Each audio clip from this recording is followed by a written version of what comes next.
नमस्कार दोस्तों, मैं डॉक्टर सुप्रिय दत्ता। आप सभी का फिर से एक बार बहुत बहुत स्वागत है मेरा इस YouTube channel homeo care tips पे। दोस्तों, आज हम लोग बात करने वाले हैं नाक के पॉलिप के बारे में, जो कि एक बहुत ही कॉमन बीमारी है और जिसे आमतौर पर सर्जरी का सलाह दी जाती है। बट होम्योपैथी का रहते रहते इन छोटी छोटी चीजों के लिए सर्जरी का कोई जरूरत नहीं है दोस्तों। ये 100% क्योरेबल है होम्योपैथिक ट्रीटमेंट की मदद से। तो पहले हम लोग नेजल पॉलिप के बारे में बात करेंगे, फिर उसके बाद हम लोग उसका सिम्टम्स के बारे में जानेंगे, फिर एट द एंड हम लोग होम्योपैथिक ट्रीटमेंट के बारे में जानेंगे। तो दोस्तों, नेजल पॉलिप, नेजल यानी नाक या नाक का अंदरूनी हिस्सा, और पॉलिप का मतलब होता है मांस का टुकड़ा का डेवलप होना या कोई लंप लाइक स्ट्रक्चर का डेवलप होना। यानी हमारा नाक से शुरू होकर हमारा नाक की नली तक अगर कहीं भी अगर वहां पे कोई मांस का टुकड़ा डेवलप होता है इन बिटवीन, तो इसे हम लोग जो है नेजल पॉलिप कहते हैं, जिसके कारण पेशेंट को सांस लेने में काफी ज्यादा दिक्कत होती है और हवा का पैसेज भी सही से नहीं हो पाता है और पेशेंट को बहुत ज्यादा तकलीफ होती है। अक्सर ये पहले छोटा ही रहता है, फिर ग्रेजुअली इसका साइज जो है धीरे धीरे बढ़ता है और ये पेशेंट का एक नाक में भी हो सकता है या फिर पेशेंट का दो नाक में भी हो सकता है और नाक के अंदर कहीं भी हो सकता है। ये साइनस के अंदर भी हो सकता है और यहाँ भी हो सकता है, इस पर्टिकुलर एरिया में भी हो सकता है। और ज्यादातर लोगों में ये जो पॉलिप्स होती है ये बहुत ही सॉफ्ट होते हैं और कुछ कुछ लोगों में ये जो है थोड़ा हार्ड होता है, बट 99% लोगों में ये सॉफ्ट ही होता है। और अब अगर इसका सिम्टम्स की बात करें तो आपको जो पहला सिम्टम देखने को मिलेगा वो है रनिंग नोज। रनिंग नोज यानी आपका नाक जो है हमेशा आपको बहता हुआ देखने को मिलेगा। इसके अलावा स्नीचिंग यानी छींके आना, कुछ कुछ लोगों में छींके बहुत ज्यादा आती है, एकदम फ्रिक्वेंटली छींकते ही रहते हैं वो लोग। और इसके अलावा स्नोरिंग यानी खराटे की प्रॉब्लम भी उन लोगों में होने लगता है। इसके अलावा सेंस ऑफ स्मेल में भी कमी आ जाता है, किसी भी चीज को सूंघने का क्षमता जो है पेशेंट खो चुका होता है। इसी के साथ किसी भी चीज का खाने का स्वाद भी पेशेंट को मिल नहीं पाता है। इसके अलावा इन लोगों में पोस्ट नेजल ड्रिप की प्रॉब्लम भी होने लगती है और पोस्ट नेजल ड्रिप का मतलब होता है कि उनके नाक के पिछले हिस्से से लगातार म्यूकस का सिक्रेशन उनके गले तक होने लगता है और इसी कंडीशन को हम लोग पोस्ट नेजल ड्रिप कहते हैं। तो दोस्तों, ये है कुछ सिम्टम्स। अब हम लोग बात करते हैं इसका ट्रीटमेंट के बारे में। तो मैं आपको कुछ होम्योपैथिक मेडिसिन के नाम बताने वाला हूँ जिसे आप यूज कर सकते हैं नेजल पॉलिप की केस में, लेकिन इसका कोई गारंटी नहीं है कि जिस मेडिसिन का नाम मैं आपको बताने वाला हूँ उस मेडिसिन से आपका प्रॉब्लम पूरी तरह से सॉल्व हो जाएगा, क्योंकि होम्योपैथी में किसी भी चीज के लिए कोई भी फिक्स मेडिसिन नहीं होता है। ये मेडिसिन का नाम जो मैं आपको अभी बताने वाला हूँ ये एक अनुमान के तौर पर बताया जाएगा। इससे रिजल्ट मिलता है तो बहुत ही अच्छी बात है, अगर रिजल्ट नहीं मिलता है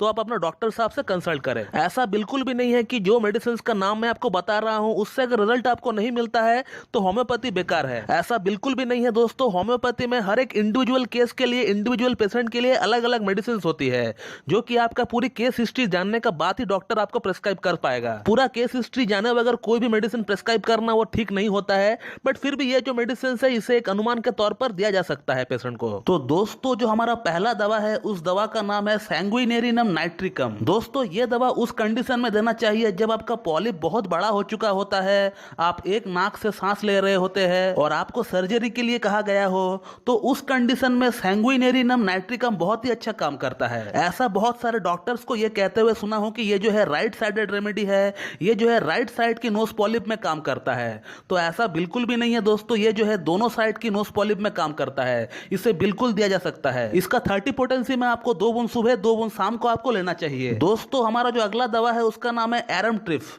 ये जो है छोटे बच्चों में अगर नेजल पॉलिप अगर हो चुका है तो वहां बहुत अच्छा काम करती है। जहां छोटे बच्चे अपना नाक को बार बार रगड़ने का ट्राई करते हैं, उंगली से उसे निकालने का ट्राई करते हैं और साथ ही साथ पेशेंट को बहुत ज्यादा इरिटेशन और छींक अगर पेशेंट को बहुत ज्यादा आता हो, तो इस कंडीशन में आप जो है दोस्तों एरमट्रिफ को बिल्कुल यूज कर सकते हैं। इसे भी 30 पोटेंसी में लेना चाहिए, 2 बूंद सुबह 2 बूंद शाम को लेना चाहिए। दोस्तों, जो अगला दवा है हमारा उसका नाम है कालीबाइक्रोम। इसमें क्या होता है कि पेशेंट का सेंस ऑफ स्मेल जो है पूरी तरह से लॉस हो चुका होता है, किसी भी चीज का खुशबू या फिर बदबू पता नहीं चलता है, कोई खाने पीने का टेस्ट पता नहीं चलता है, तो सिर्फ इस कंडीशन में हम लोग कालीबाइक्रोम को यूज कर सकते हैं। और इसका 1 ml का एक डोज महीना में आपको एक बार लेना है, ऐसा करके आपको कुछ महीना रिपीट करना होता है। इससे आपका sense of smell, sense of taste तो वापस आता ही है, साथ ही साथ जो पॉलिप है वो भी जाता है। दोस्तों, अगला जो बहुत ही अच्छा दवा है नेजल पॉलिप के लिए उसका नाम है ट्यूक्रियम मेरम वेरम। इसका जो पेशेंट होता है उनका नाक में बहुत ही ज्यादा ड्राइनेस रहता है, एक सूखापन रहता है। इसके अलावा ऐसा फील होता है कि नाक का अंदर चींटी चल रहा हो, इस तरह का एक अजीब सा फील होता है इनको,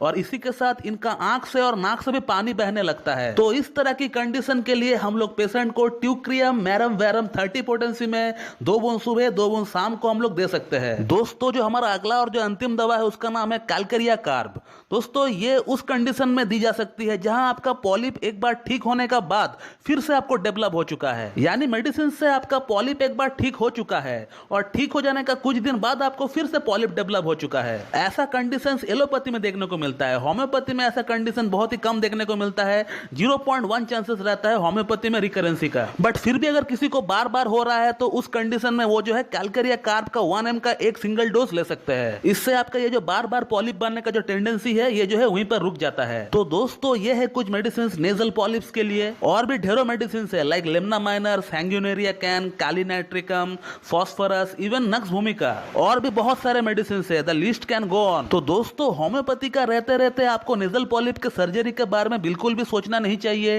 it is 100% curable with homeopathy. 12 साल की कैरियर के दौरान में ना जाने कितने पेशेंट आए और उसे ठीक भी किया गया होम्योपैथी से। Not even a single case जो मुझे याद हो जो कि सर्जरी के लिए रिकमेंड किया गया हो मेरा तरफ से, ऐसा एक भी केस नहीं है दोस्तों। तो दोस्तों ये था एक short video about nasal polyps. तो मैं उम्मीद करता हूं कि आप लोगों को मेरा ये वीडियो पसंद आएगी और मेरा वीडियो जो है आप लोगों के लिए लाभकारी साबित होगी। इसी तरह मुझसे जुड़े रहने के लिए मेरा YouTube channel homeo care tips को लाइक करें, शेयर कर, सब्सक्राइब करें और बेल आइकन को दबाना बिल्कुल भी ना भूलें दोस्तों। So thank you very much and have a good day.